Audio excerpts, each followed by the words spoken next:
enterrador, te suplico que por mi bien tardes mucho al recibir los despojos de la que fue mis amores, y en el lugar que reposa en vez de lucidas flores siembra una mata de abrojo para no olvidar quién era.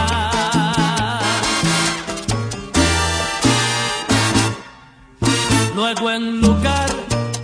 de rezar por su alma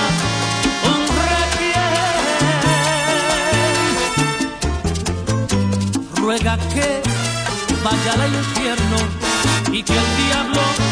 le haga bien, y en el mármol de su tumba de eterna recordación le pondremos la inscripción que es la copia de una rumba